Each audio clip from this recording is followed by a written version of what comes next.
அனைவருக்கும் அன்பான வணக்கம். நான் திருவிக நகர் சட்டமன்ற தொகுதியிலே திராவிட முன்னேற்ற கழகத்தின் சார்பில் வேட்பாளராக போட்டியிடுகின்றேன். திருவிக நகர் சட்டமன்ற தொகுதியை பொறுத்தவரை தொகுதிக்கு சம்பந்தம் இல்லாத வெளி மாவட்டங்களை சார்ந்த குண்டர்களும் அதேபோல வெளி சட்டமன்ற தொகுதியை சார்ந்த குண்டர்களும் பெருமளவில் இன்று வரை இப்பொழுது வரை தொகுதியை விட்டு செல்லாமல் அங்கேயே தங்கி பல்வேறு சட்டவிரோத நடவடிக்கைகளில் தொடர்ந்து ஈடுபட்டு வந்து கொண்டிருக்கின்றார்கள். நான் தலைமை தேர்தல் ஆணையருக்கும் இந்திய தலைமை தேர்தல் ஆணையருக்கும் பல்வேறு புகார்களை நம்முடைய மின்னஞ்சல் மூலமாக கடந்த ஒரு வார காலமாக அனுப்பியிருக்கின்றேன்.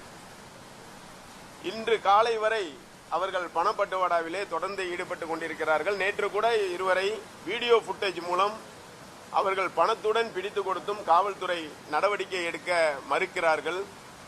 எனவே இன்று காலை நம்முடைய தலைமை தேர்தல் ஆணையர் திருமதி அர்ச்சனா பட்நாயக் அவர்களை சந்தித்து உடனடியாக திருவிக நகர் சட்டமன்ற தொகுதியிலே தங்கியுள்ள குண்டர்களையும்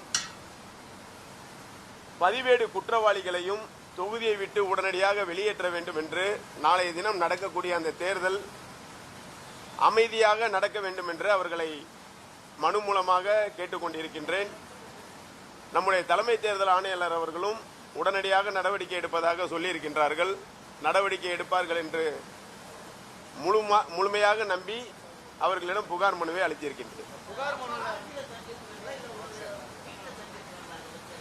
அவங்க அந்த அங்க லோக்கல்ல இருக்க பிஎஸ்பி காரவங்க வீட்டில் அந்த மாதிரி தங்கியிருக்காங்க. அந்த மாதிரி தங்குறதே நேற்று மாலை 6 மணியுடன் தொகுதிக்கு சம்பந்தமில்லாத ஒருவரும் தங்கக்கூடாது என்பது தேர்தல் விதிமுறை. ஆனால் அவற்றையெல்லாம் அவர்கள் காட்டிலே பறக்க விட்டு ஏதோ அவர்களால் மட்டும்தான் இதை செய்ய முடியும் என்பதை போல செய்து கொண்டிருக்கின்றார்கள். எல்லாத்துக்குமே மென்ஷன் பண்ணியிருக்கோம். நம்ம மனுவிலேயே அவங்களுடைய தொலைபேசி எண், யார் யார் தங்கியிருக்காங்க, அவங்க மேல எத்தனை வழக்குகள் இருக்கின்றது வரைக்கும் நம்ம சொல்லியிருக்கோம். குறிப்பிட்டு சொல்லும்படியாக ஒரு 15 பேர்களை நான் குறிப்பிட்டு சொல்லியிருக்கின்றேன். மற்றது தெரியாதவர்கள் அந்த 15 பேருடன் இருக்கக்கூடியவர்கள். அவர்கள் இப்போ ஒருத்தர் வந்துட்டு பெரியாள் ஒருத்தர் இருக்காருன்னா அவர் கூட 10 பேர்.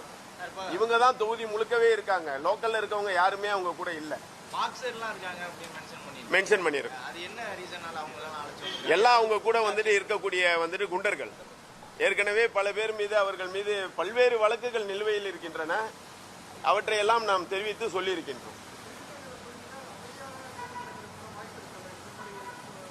இல்ல, அதற்காக தான் நாளைய தினம் நடைபெறக்கூடிய தேர்தல் எந்தவித அசம்பாவிதமும் இன்றி தேர்தல் நடைபெற வேண்டும் என்பதற்காகத்தான் இன்று தலைமை தேர்தல் ஆணையரை சந்தித்து மனு அளித்திருக்கின்றேன். இதுவரை அவர்கள் கொடுத்தது பார்த்தோம்னா ஒரு 60-70 பேருக்கு பணம் கொடுத்திருக்காங்கன்றது நம்ம தெரிய வருது. நம்ம தொடர்ந்து காவல்துறையினர் வசம் பிடித்தும் கொடுத்திருக்கின்றோம். வீடியோ ஃபுட்டேஜோட எங்ககிட்ட இருக்கு. அந்த வீடியோ ஃபுட்டேஜோட பிடிச்சு கொடுத்திருக்கோம். ஆனா எந்தவித நடவடிக்கையும் காவல்துறை இதுவரை எடுக்கவில்லை. நாங்க கேட்டோம்னா எங்களுக்கு வந்துட்டு மேல இருந்து உத்தரவு வரணும், உத்தரவு வந்தாதான் நாங்க அரெஸ்ட் பண்ணுவோங்கிறாங்க. பதட்டமான எல்லாமே இவங்க இருக்க வரைக்கும் எல்லாமே பதட்டமான வாக்குச்சாவடி தான். 225 பூத்துமே பதட்டமான வாக்குச்சாவடி தான். இந்த குண்டர்களை வெளியேற்றினால் மட்டுமே நாளைய தினம் திருவிக நகர் தொகுதியிலே அமைதியான ஒரு வாக்குப்பதிவை நடத்த முடியும். தேர்தல் ஆணையத்தின் உதவி இருக்கா இல்லையன்றதெல்லாம் எங்களுக்கு தெரியாது. நாங்க காவல்துறையில புகார் கொடுத்தோம், காவல்துறை நடவடிக்கை எடுக்க.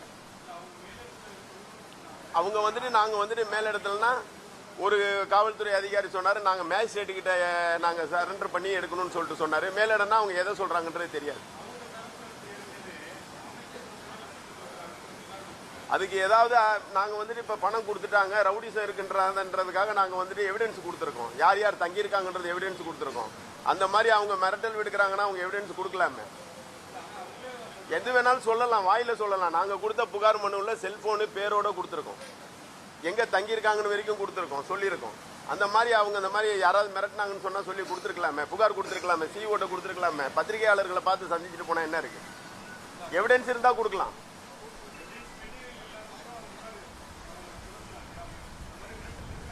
இல்ல அந்த மாதிரி சொல்லி இருக்காங்க. அந்த மாதிரி இருந்தா புகார் கொடுத்துருக்கலாமேன்னு சொல்ல வரேன்.